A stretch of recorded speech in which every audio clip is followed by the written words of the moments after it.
want to thank everybody for being here today. That's awesome, and I want to thank our online audience as well. We had over 300 people register to be on today's program virtually from around the world, all right? And that's a great number. You hopefully made it to the exhibit room, and if you did, I just want to let you know that we had platinum sponsors today for this program from Bristol-Myers Squibb, Biogen, and Sandoz. Our silver sponsor was Memorial Regional Hospital, and our community sponsors are Sanofi, Alexion, Janssen, TG Therapeutics, and Horizon. Let's give them a round of applause. Also exhibiting, we have Acorda, Banner, EMD, Serono, Genentech, and Novartis. Thank you to them as well. All these companies recognize the value of the programs that we've been providing, and that's been very, very important, because without them, we couldn't be doing the programs, and without you all, we could not be doing the programs. I wanted to recognize two people that are in the audience. One actually is not here right now. Maria, you here yet? Maria is here, great. And is that Maria Z? Yeah, you are here, great, okay, perfect. So for everybody online, you can't see, but you just have to listen to what I'm about to say.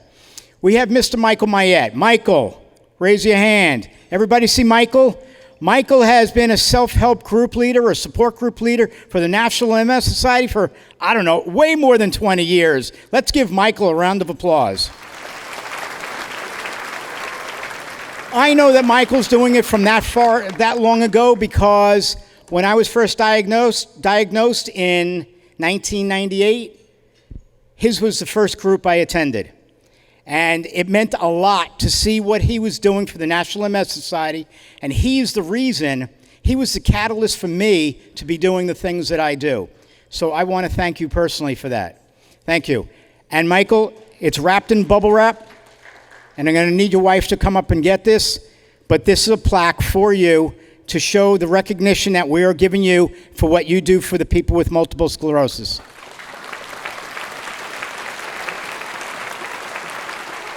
Maybe we'll take a picture of him. Hey, somebody take a picture of Michael with holding the plaque, all right? All right, next, Maria Zaldivar. Maria has been running a group in Miami for over 10 years. And I know that very well because I and two other women were co-facilitators of that group for more than 10 years. And when we stepped down, Maria took over. So I want to thank Maria also for all the work that she's doing for the MS community, especially down in Miami, where there are no other support groups for people to get the help that they need. And so Maria, if you don't mind coming up, this is for you, and thank you very much.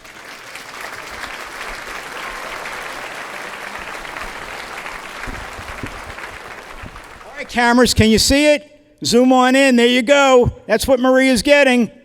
Okay, perfect, thank you. We have Mindy EISENBERG. Mindy is the founder of Yoga Moves MS and author of Adaptive Yoga Moves Anybody. She's being honored to welcome you to Adaptive Yoga Moves Anybody programs. She is proud of our mighty community and how we improve the quality of life for individuals with multiple sclerosis. She also helps people with Parkinson's and other neuromuscular conditions. Her intense adaptive yoga is extremely personal. Mindy's mother was challenged with progressive form of MS and confined to a wheelchair and bed for most of her life. Her mother is her guiding light. Mindy's students continue to be her main source of inspiration to grow the Yoga Moves MS community. Now, Mindy, you have to come up here, and we have to welcome you to get started. Thank you very much. Namaste, Stuart. Thank you. I am so honored to be here with you today to share about yoga, Yoga Moves MS. I got one of our volunteers, Gay, smiling at me, who's a yoga teacher. She's gonna come up and demo together with Suki. They're gonna come up and sit in these chairs. We're gonna do some yoga together. So while they're coming up, I'm gonna tell you a little bit about Yoga Moves MS, which, by the way, I consider playful, powerful, and healing. Totally, Gay is in agreement. I'm so lucky to find her in this crowd today. So first of all, as Stuart mentioned, I want to discuss our story. Our story is between my mother and I. you can see me, I'm in the wedding dress, and my mother is next to me in a nursing home. She was a beautiful, vibrant, intelligent wife and mother, school psychologist. She was diagnosed when I was about 3 years old. So I lived with a mother who had primary progressive MS, and over time, her body became more and more contracted and spastic, and really in a fetal curled position. Fast forward, after I was a healthcare administrator at University of Michigan, after I practiced yoga for over a decade. Michigan too. From Michigan, we have a lot in common. We're both yoga teachers. I'm a yoga therapist. Right after I finished training, I was asked to volunteer in the MS Society resource room in southeastern Michigan. And at the same time, as life would have it, synchronicity, right? My son's nursery school teacher said, would you be willing to come demo adaptive yoga in our support group in a renowned MS center in Michigan? Thereon, I saw, wow, people are really benefiting from this practice. At the time, this was quite a while ago, I've been doing this for 17 years, didn't really know what adaptive yoga was, and there was not really a formula, or there weren't teachers out there that could teach me how to do it. As you know, my mother was sick back in the 70s, and now so much has been done. There's so much hope for people with MS. The treatment's out there. I have so much gratitude for that. And also, the philosophy was, when she was diagnosed, don't move, don't do anything, freeze. Now the philosophy is, movement is, if you'll excuse me for saying this, movement is medicine.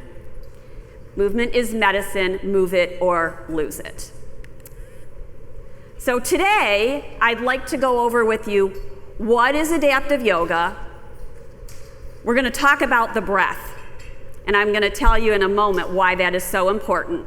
We're going to weave in why mindfulness and what's sometimes called heartfulness fits into this. And then make sure that you leave with some techniques for rest and relaxation. How many of you experience anxiety in these times? Right? Like, oh yeah, lots of hands going up, and I'm sure you guys on the screen as well. So we're going to start with breathing. We're going to start with breathing. Yoga is a self-study. Really, it's an art and a science. The foundation of yoga is breathing. Is there anyone in here who's not breathing? Anyone online who's not breathing? Okay, so anyone can do yoga. Breathing is so fundamental to the practice. You can shout this out. How many times do you think we breathe a day?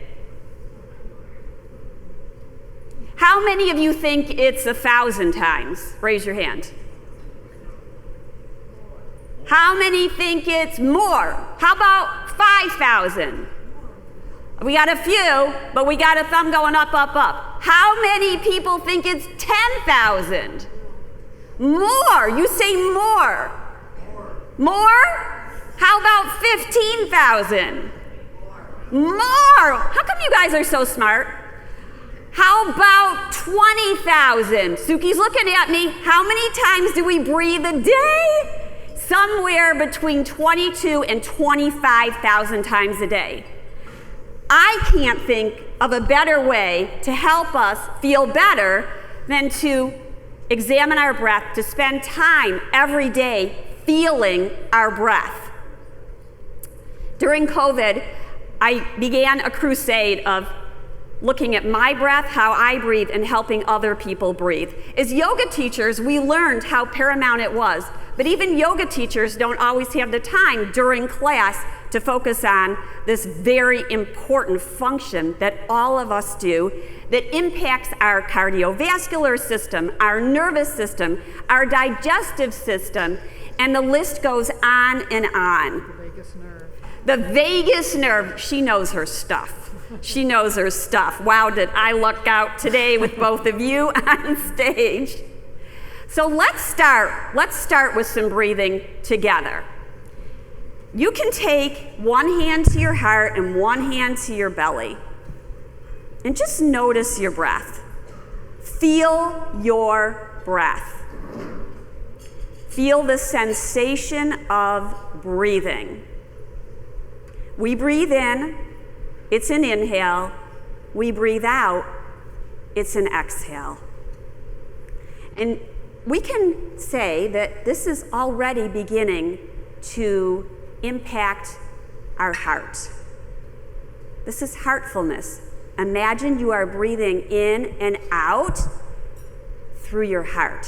In through your heart and out through your heart. Now there's some types or principles of breathing that are so critical. By the way, the majority of us do not breathe functionally. We don't. We did when we were babies. Most of us came out and we knew how to breathe. But life happened. All kinds of things happened in our environment. And somehow we forgot how to breathe. This is actually an evolutionary thing that has impacted even our facial structures. So the number one is we want to breathe in and out through our nose, unless of course you're feeling stuffy. The nose was intended for air to come in and out of it. It is a natural filtration system. It is a cleansing system. Please don't judge yourself. This is part of mindfulness. This is a practice. We do it every day. You can spend a minute a day. You can spend 5 minutes a day. What I'm mentioning to you are the principles of a functional, healthy breath. Breathing in and out through the nose. We also want what we call a deep breath. We want a deep breath. A deep breath means belly breathing, abdominal breathing, diaphragmatic breathing. These guys are demoing amazing here, feeling your breath. So a deep breath, sometimes people misunderstand that and they go, that's not exactly what we mean. We want to feel, when we inhale, the belly moving first. It expands on the inhale, and then it softens back down on the exhale. So we want breathing through the nose. We want this abdominal breathing. And then eventually the rib cage expands left and right, front and back, and up towards the heart. That's over time. Don't have to do that today. This is a practice. I can't emphasize this enough. People get scared. Am I doing this right? Am I doing this right? I can't do that. You can. You're breathing. You're here. You are present. The fact that you are present is 99% of this. 99% of this. So we've got low. Now we've got slow breath. So slow, smooth breathing. It's not a forced breathing. Now, some people like to start by counting. So you might count to anywhere from like 3 to 5. 3 to 5. By the way, the optimal number of breaths per minute, I'll let you guess again. How many breaths do you think it is per minute? I can't hear you, so I'm going to say, how about 25? Yes or no? I got a few yeses, but I got some no's. How many of you think it's 12? So on average, most people breathe between 10 and 12. What is the optimal? 5.6. The science has actually gotten to that. If we count from 1, 2, 3, 4, 5 as we inhale, and we exhale with about that. Now, if it's too much, go down to 4 or 3. So inhaling 1, 2, 3, 4, 5. Exhaling out 1, 2, 3, 4, 5. And we begin again. So a smooth breath. Over time, you don't even have to worry about counting. It's just going to come for you. It's going to become more natural. Maybe it'll be a little bit longer. A longer breath is usually a more relaxed breath on the exhale. On the exhale. So we start with just being aware. Very often when you become aware of your breath, it starts to change without doing anything else. Without doing anything else. So we'll move on. Yoga, as you know it, in the last 100 years has been very much focused on movement. And I have mindful movement up here. Some people prefer to say mindful movement as opposed to yoga. They're like, I can't do yoga. I had that today in the exhibit room. I can't do yoga. Oh, no. There's a lot of fear around it, but if we call it mindful movement, which it really is, all of a sudden, it's a little bit more accessible. A little bit more accessible. So let's just do, you guys, Suki and Gay, are you okay with being taped, by the way, today? You're okay with that? They're already taping us. Okay, can you say, your name is? Gay Woodruff. Yes. Suki. Suki, thank you so much, by the way. Are they great? They haven't even started, but they're great, right? They came up here. How's your breathing going? Good. We start with that. Great. Suki says great. All right, then let's just do this together. We're going to take an inhale and we're going to lift our arm. So inhaling, lifting one arm. Doesn't matter which arm. Beautiful. You raise it to your extent. And now let's exhale and lower the arm down. So that's yoga. It's moving with breath. Let's inhale and perhaps do the other arm. Inhaling, lifting. Exhaling, lowering. Mindful movement, right? Mindful movement. Let's, on our inhale, drop our right ear towards the right shoulder. I'm going to mirror you. So right ear to right shoulder. Doesn't really matter right or left. And then lifting the head back up. Good. Let's turn our head to the side on the inhale. So towards your right. It's fine. Don't worry about it, Suki. And then come back to center on the exhale. Let's drop the other ear down towards the shoulder. Make sure you're relaxing your shoulders. And then lift back up. Beautiful. You just did yoga. You just did yoga. So yoga also has, underneath what I call this umbrella, we've got breathing, we've got mindful movement, meditation. Some people, their whole yoga practice is really meditating. I view meditating like brushing my teeth. I think it's one of the most impactful things that I've ever done. Most meditation techniques, I think all meditation techniques, the foundation is breathing. So if we focus on our breath, it becomes part of our meditation technique. Yoga is very much a lifestyle. I started to realize that as I studied it. And there's a sister science called Ayurveda. You don't have to remember that. But what you can think about is under this umbrella, this sister science involves nutrition, exercise, how we live our life, who we interact with, what time we go to bed, what time we wake up. And the idea is behind Ayurveda and yoga, by the way, thousands of years old, right? Like this wasn't recently developed. The yogis knew way back when. That's why I say I am not a guru, Stuart. I am not a guru. I'm constantly studying and learning more from these practices that are thousands of years old. So yoga is self-study and it's self-care and it's very much a gift we give to ourselves. Yoga is for anybody. I had people asking me this morning, well, I'm in a wheelchair. Well, guess what? You ambulate with a wheelchair, but you can still do yoga. You can still do mindful movement. You can still breathe. You can still meditate. We just came out with a wheelchair series for people who use a wheelchair or a walker or a scooter. It should be fun. It should be fun. Let me say that again. And the thing about adaptive yoga is it's extremely creative. We use props like straps and blocks and maybe a leg lifter.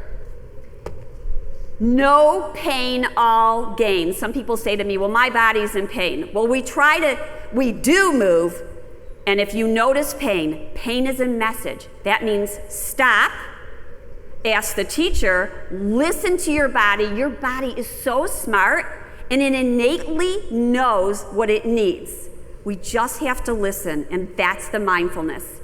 Adaptive yoga is at your pace, not Gay's pace, not Suki's pace, and not Mindy's pace. It's at your pace.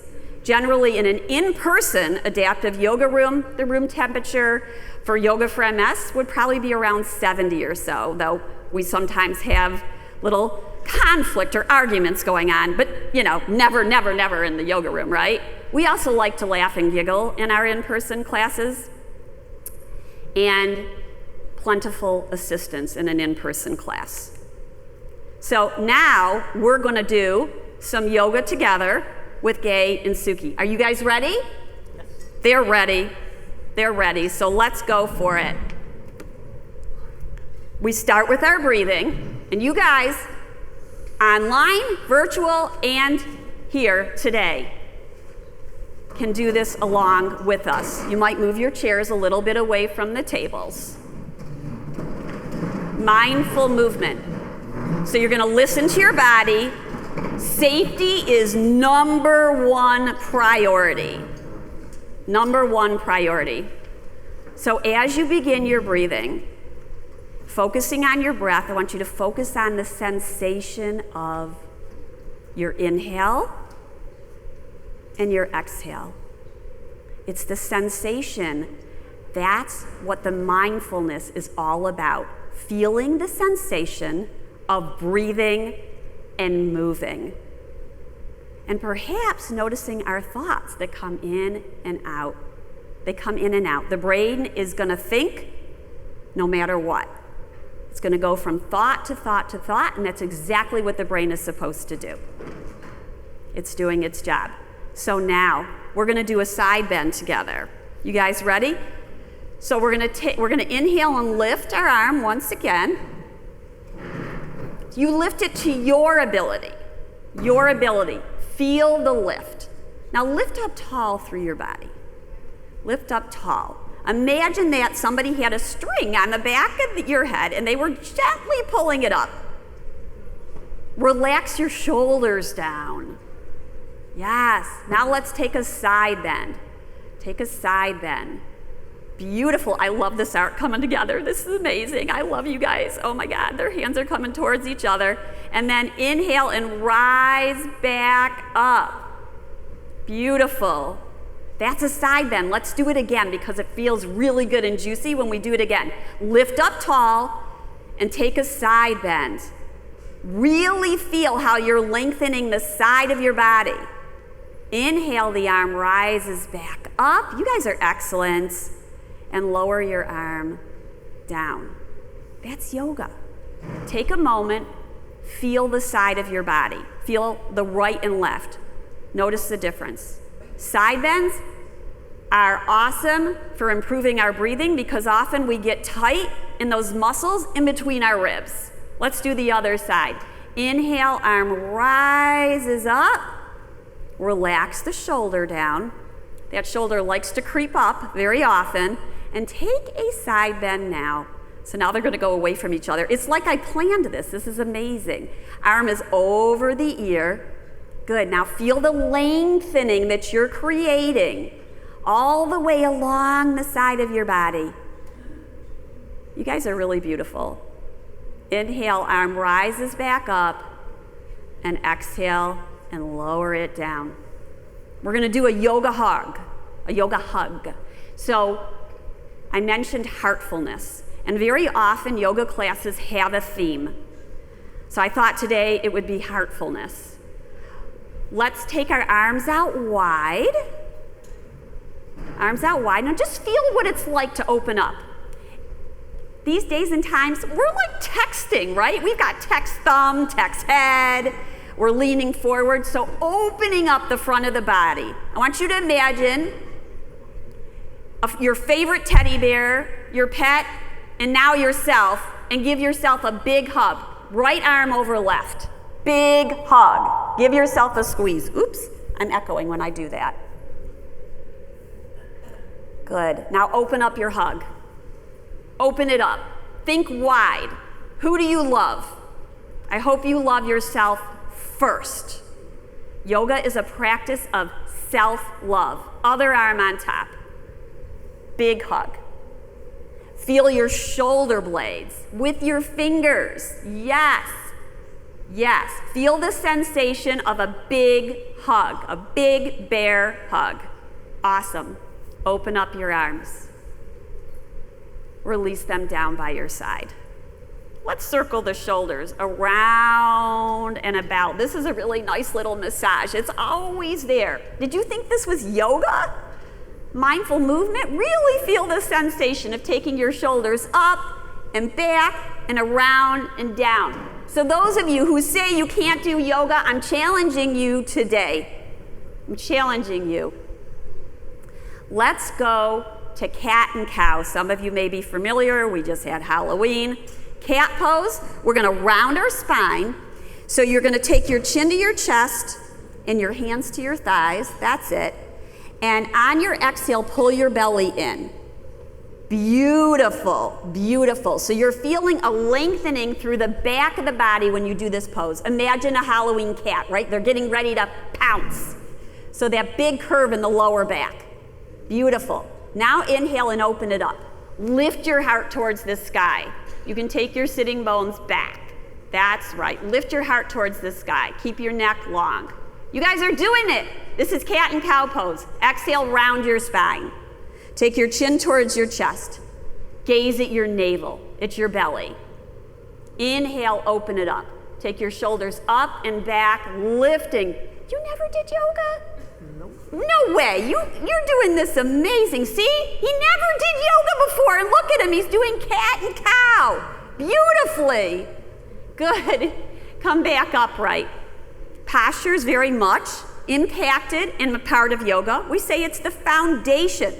When our posture is upright and optimal, we can breathe. We can breathe. Let's do a little back bend. If you guys could scooch you a little bit forward in the chair, and then you're going to take your hands either to the seat of the chair or the back of the chair to get a nice back bend here. Heartfulness is about opening the front of the body that often gets closed when we're anxious or depressed or texting and computering all the time. So we draw our shoulders up and back, that's right, and then you take your head slightly back. We don't want to crunch the neck, we want the back of the neck to stay long. How does that feel? Good. It feels good. It feels good. Now you can gaze at your nose or maybe upwards, just notice. And then let's come back to center and neutral. You guys are awesome. I want to show the leg stretch. How many of you out there have spasticity, right? We know that's pretty high, right? That is a symptom of MS. And when we think of yoga, we think of stretching. So one of you is going to take the strap and put it around your foot, and the other one can take the leg lifter and put it around. Now these guys have their shoes on. I got my shoes off. In yoga, we really play with our feet a lot, but today it's okay. You can keep them on or off. The idea is the leg stretch is going to stretch the back of the leg. Those of you who don't have a yoga strap or a leg lifter, you can use a tie from around your house, a belt. You don't have to get fancy designer yoga props. Not necessary. So we put this around our foot, beautiful, and then you guys can interlace your fingers underneath your thigh and then press the heel away from you. Now you stop. I want you to sit upright. That's it. Beautiful. Keep staying upright. You don't have to stretch it so far. Maybe the knee stays bent a little bit. What we want you to feel is a sensation behind your leg. Are you guys feeling that? Good, now keep lifting up. I got that string on top of your head and it's pulling up. Did you see that? Look at that. He just gained inches. Someone said, will yoga make me taller? Of course it will. Of course it will, because we're used to hanging over those phones. Yes. And then exhale and release your leg back down. Now, what's really nice to do is to take 2 chairs and rest your leg on the chair in front of you. So I'm showing chair yoga today. Chair yoga can be in bed. Yoga can be on the yoga mat. There's a mat right here. And it can be standing against the wall. It can be standing with a chair in front of you. This is adaptive. It fits your body. You're not forcing yourself into some other type of way of being. Okay, stretch your other leg, guys. I know they're probably thinking, she talks a lot. So that's one of the tricks with the yoga teacher. So, and Gay knows this. Like, this is a way, so you're not rushing through your practice. You're feeling the sensation as you breathe. And then exhale and lower your leg back down. Notice how your body is feeling now. So this is just a little demo of what yoga can do for you. There's hip openers. We do things with our face and our eyes. Try this. Look forward, pretend you're looking at the center of a clock. Now, on your inhale, take your eyes up towards 12 o'clock. On your exhale, take your eyes down to 6 o'clock. On your inhale, take your eyes to 3 o'clock. On your exhale, take your eyes to 9 o'clock. Inhale, bring your eyes back to center. Now we're going to go around the clock. So you're going to start at midnight or noon. Don't forget to set your clocks back tonight. So you're going to go around the clock with your vision. 1, 2, 3, 4, 5, 6 o'clock, 7 o'clock, 8 o'clock, 9 o'clock, 10 o'clock. You guys breathing? 11 o'clock, 12 o'clock. Notice if you stop breathing. That's so common. We stop breathing. We gotta keep our breathing going, right? We hold our breath when we get anxious, or we breathe really hard when we get anxious. So, what changes when you practice yoga? Well, I have people tell me they thought I couldn't do it, and I've heard that here today, I can't do yoga, to believing in possibilities that you could do it. Many people learn how to work with their anxiety. It's a coping mechanism, so they feel more centered. We use the yoga to help balance fatigue. There's restorative yoga. So resting poses, where you might only do a few poses in the whole hour that you're practicing. By the way, you could practice for 10 minutes, 20 minutes, 30 minutes. It could mean a few poses, or it could mean a whole hour of a variety of poses and holding them. So rest and renewal is part of yoga. We go from stagnant, from being really still, to mindfully moving. Many people feel that their sense of gratitude increases dramatically from the practice.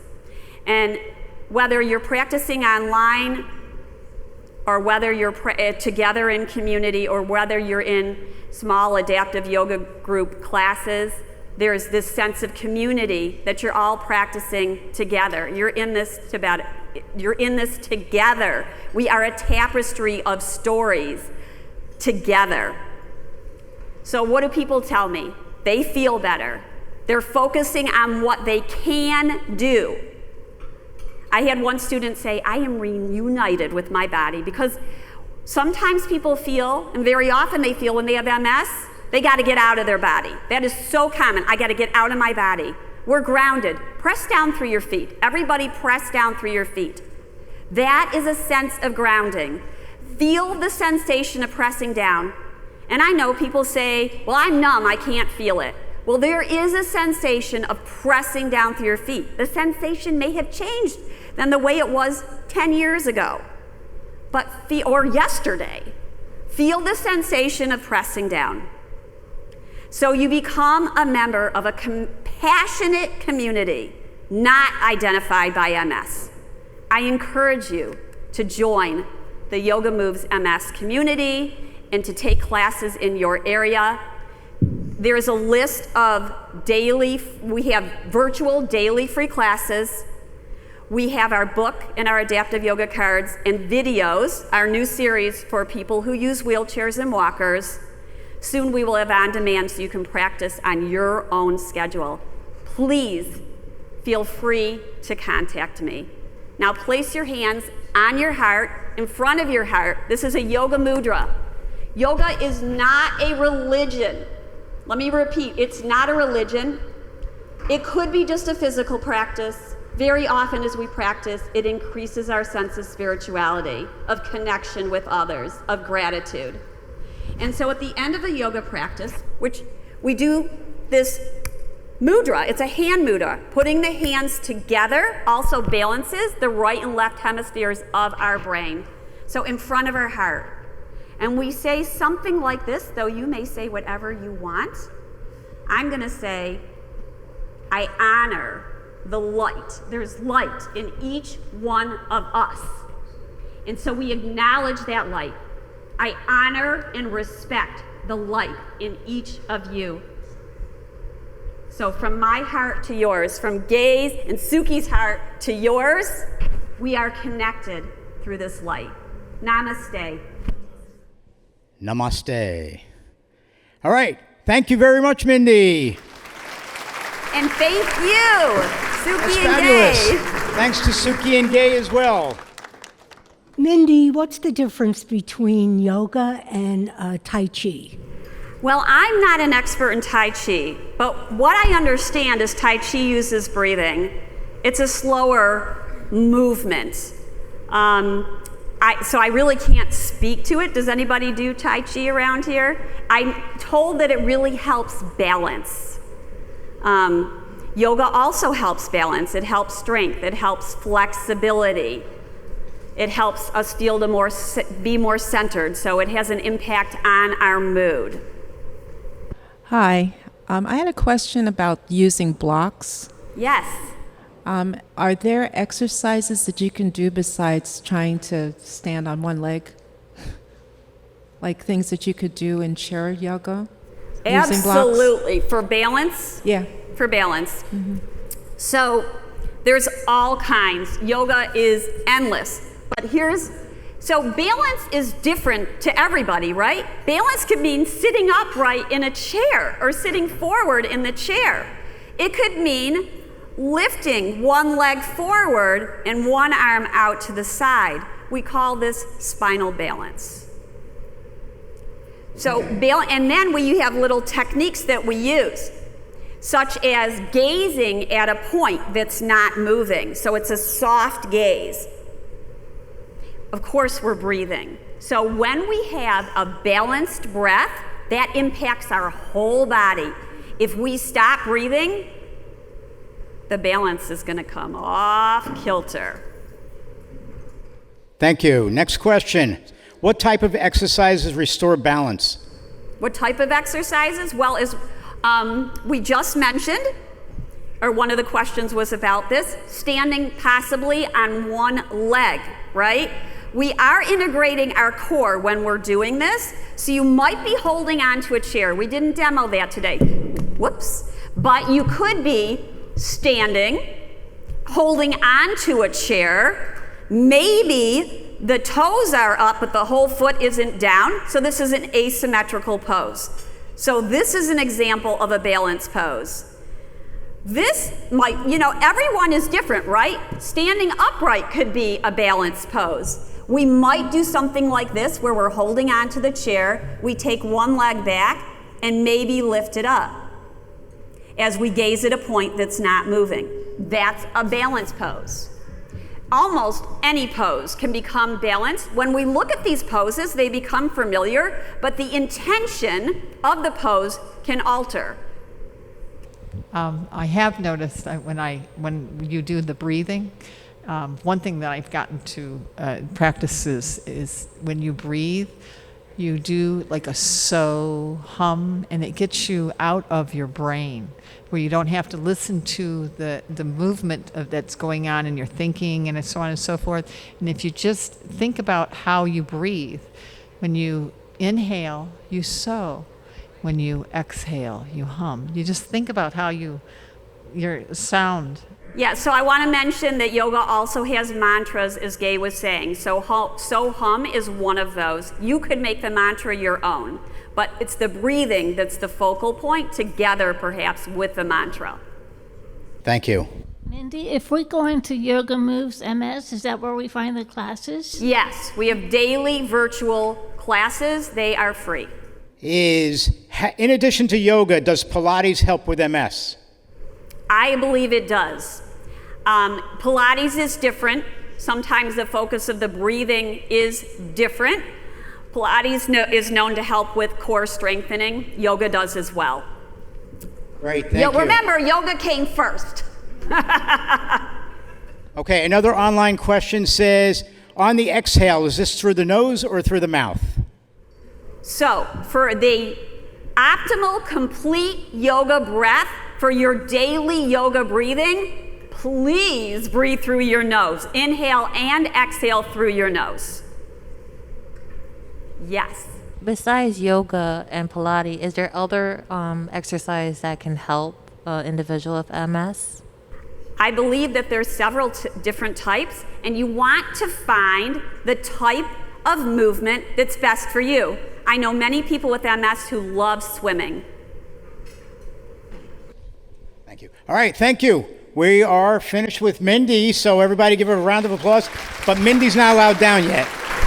Thank you so much. Wait, I have something for you. So, what we have always done when we've done these symposiums is we have a plaque for each of our presenters, and this one is for Mindy. Oh, Stuart, thank you. She has to make more space on her wall. Much gratitude. Great. Thank you very, very much. Plus, I just want to again thank all the supporters who I mentioned earlier. I'm not going to say all their names again. And I do have to thank greatly Orlando Production, my production team, who follows me around the country as we do all of our programs, handles everything virtual. And as you can see by all this equipment, it takes a lot to do all of this. All right, so let's welcome and say thanks to Orlando Production. And also, I have to thank all of you. All right? All of you online, thank you. All of you that attend our programs, thank you. Because I couldn't do this if we didn't have people to do it for, right? So I do want to thank you all. All right. That's it. It's a wrap. Say goodnight, everybody.